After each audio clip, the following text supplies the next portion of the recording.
సురేష్ బాబులి గారు.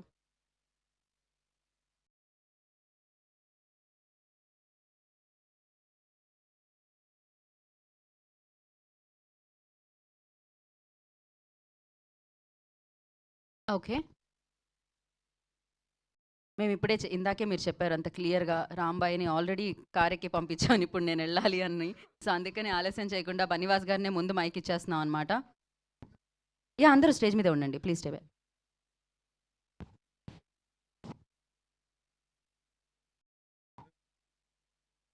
మా మీడియా మిత్రులందరూ అస్తమానం స్టేజ్ మీద కనబడుతున్నాను. కొంచెం బోర్ కొడుతున్నాను. అర్థమవుతుంది నాకు కూడాని. ఎంత తగ్గిందాం అన్నా కూడా ఇంపార్టెంట్‌యి మిస్ చేసుకోలేము కదా! ఇది చాలా ఇంపార్టెంట్ మనకి. అండ్ ఈ సినిమా గురించి స్ట్రెయిట్‌గా మాట్లాడాలి, స్ట్రెయిట్‌గా చెప్పాలంటే ఒకటే. ఈ సినిమా నిజంగా ఒక జీవితంలో జరిగింది అంటే మాత్రం ఎవరు నమ్మలేం.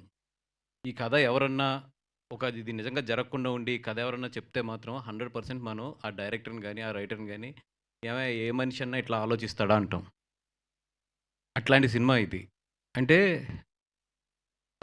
నేనైతే ఫస్టు నాకు ఇది నిజమైన కథ అని చెప్పి చెప్పలేదు. మాములు జనరల్‌గా సినిమా చూపించారు. చూపించినప్పుడు ఏదైతే ఈ కథ మెయిను ఉంటుందో హార్ట్ అది అంటే మరీ ఇంత హార్ష్‌గా ఎళ్ళాలా ఒక సినిమాకి అని ఆలోచిస్తుంటే తర్వాత చెప్పారు నాకు వేణు ఓడుగులు గారు. ఇది ఒరిజినల్‌గా జరిగిన కథండి అని చెప్పి. నిజంగా గుండె అయితే తరుక్కుపోయింది నాకది. అంత మంచి కథ. అంటే అంత మంచి కథ అని చెప్పే కన్నా కూడా అట్లాంటి ఒక ఇన్సిడెంట్స్ మన జీవితాల్లో జరుగుతాయి. లేదా అట్లాంటి నిజంగా ఆలోచించే మనుషులుంటారు. అనేది నిజంగా నాకు ఒక నైట్ అంతా కూడా నేను డిస్టర్బ్ అయిపోయాను ఈ సినిమా చూసిన తర్వాత. అట్లాంటి సినిమా ఇది. డెఫినెట్‌గా అందరిని అయితే మాత్రం లెగిసేటప్పుడైతే మాత్రం మీరందరూ కూడా డెఫినెట్‌గా సీట్‌లోంచి లెగిసేటప్పుడైతే మాత్రం ఒక భారంతోనే లెగిస్తారు. అంత డైరెక్టర్ లాస్టు మొత్తం సినిమానంతా కూడా ఒక ఒక ఇంటెన్స్‌లో ఒక ఫ్లోలో తీసుకెళ్ళాడు మొత్తం సినిమానంతా కూడా.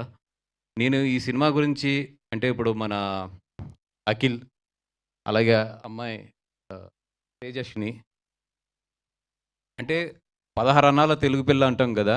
అట్లా ఇప్పుడు 16 అన్నాల తెలుగు పిల్ల అనేది చాలా పదం చాలా కాలందయితే గనక ఈరోజు చెప్పాలంటే మాత్రం ఒక టెరాబైట్ తెలుగు అమ్మాయి అనొచ్చేమో. అంత బాగుంది సినిమాలోని. అంటే ఫస్ట్ ఆఫ్ ఆల్ మేము చాలా హ్యాపీగా ఫీల్ అయిందేంటంటే ఒక తెలుగు అమ్మాయి నిండుగా ఉంది స్క్రీన్‌లోని. ఒక రూటెడ్ అమ్మాయి ఎలా ఉంటుందో అలా ఉంది.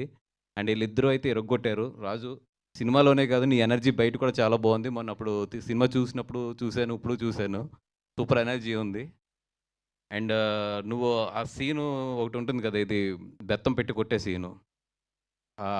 ఆ సీన్‌కైతే నీ మీద నాకు చాలా ఎందుకే బెత్తం అంటే ఐ మీన్ స్టిక్. మా వెస్ట్ గోదావరిలో బెత్తం అంటారు. స్టిక్.